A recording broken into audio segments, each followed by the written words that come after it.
In 1875, a stone palace rises above the hills of Napa Valley.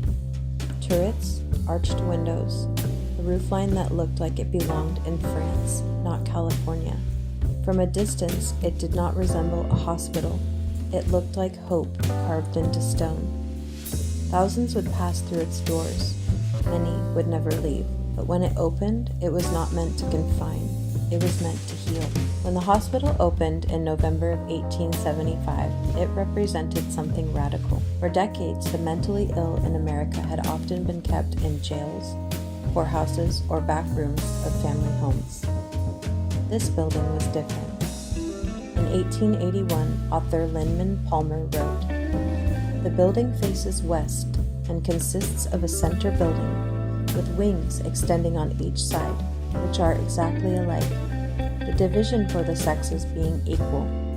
The center of the building consists of the office, library, superintendent's private office, public sitting room, and officers' apartments, in the rear of which are all the amusement hall, drugstore, trunk room, dining rooms, kitchen, and storeroom. The unique feature of the asylum was an underground cog railroad located in the full basement of the building. It provided meal and laundry transport between the outstretched wings of the asylum and its 12 different wards.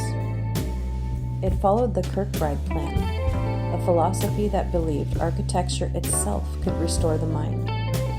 Long, staggered wings ensured sunlight reached every patient room. Wide corridors allowed air to circulate. The grounds included gardens, farmland, and open space. The idea was simple. Calm surroundings create calm minds. Superintendent Dr. Edmund T. Wilkins believed deeply in this philosophy. In his reports, he wrote that patients should not be treated as criminals or burdens, but as human beings deserving dignity, routine, and moral guidance. In one of his early statements about care, Wilkins emphasized that recovery depended not on punishment, but environment and compassion, that the hospital must provide order and kindness and meaningful occupation, rather than restraint and fear. Wilkins fully implemented the moral treatment program. The patients' regimens included occupational therapy programs, which encouraged their participation in the farming, housekeeping, food service, and building maintenance activities within the facility. Another important facet of the program was to provide the patient with ample exposure to fresh air and a pleasant outdoor environment. This reconnecting with nature was thought to have great healing powers. Also, since this portion of the program was considered to be critical to the collective well-being of not only the patients, but also the staff and workers, vast and spectacular gardens were created throughout the campus. For Wilkins, the hospital was not a warehouse. It was a therapeutic community, and for a moment in time, it may have truly been one. The building itself was extraordinary, massive, symmetrical. Such an ambitious structure, a testament to California's old world history. And yet, even in its early years, there was whispers of strain. Reports mentioned structural adjustments and ongoing repairs pre-1905. An excerpt from the annual report for the Board of Managers reads, "In use for a quarter of a century, extensive repairs are needed. New floors should be laid in many parts of the institution, in the laundry, engine room, etc. This last year we painted the entire building exterior and about 2/3 of the woodwork of the interior. We have changed the heating and steam apparatus from coal to oil, thereby making a large savings. On our own ground on the line of the railroad, we established an oil pumping station. We laid a 4-inch pipe for about 3/4 of a mile and built a tank. And when the oil car arrives at the station, we immediately start the pump and unload the car in a very reasonable length of time, thereby doing away with teams for the purpose of conveying the oil to the institution. We have, in conjunction with the Napa County Board of Supervisors, constructed a boulevard by the help of the working patients and our own teams." This wasn't unusual for 19th century mega projects, but it reminds us of something important.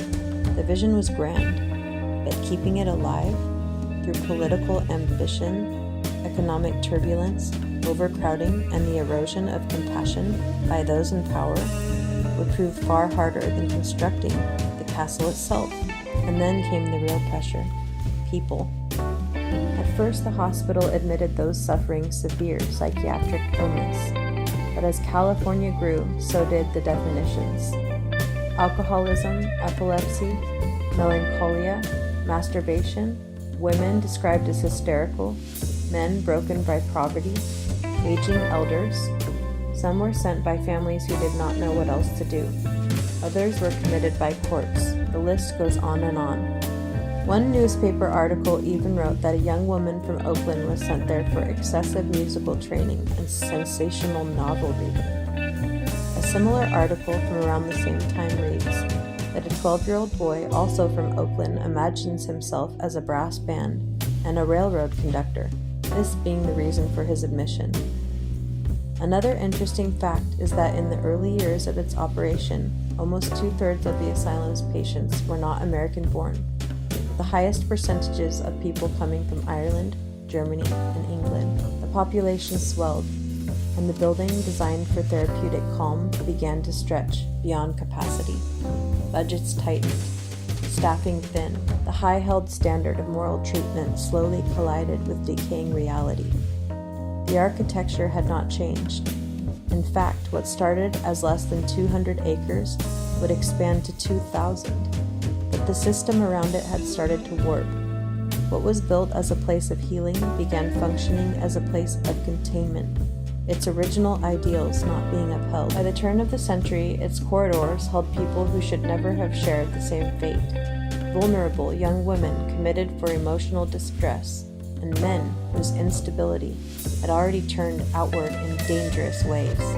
The line between hospital and holding facility was beginning to blur. From the outside, it still looked magnificent. Castle in the valley, a breathtaking sight as we see in the photos. But inside, wards grew crowded. Resources grew scarce. There was even corruption and money that was mismanaged.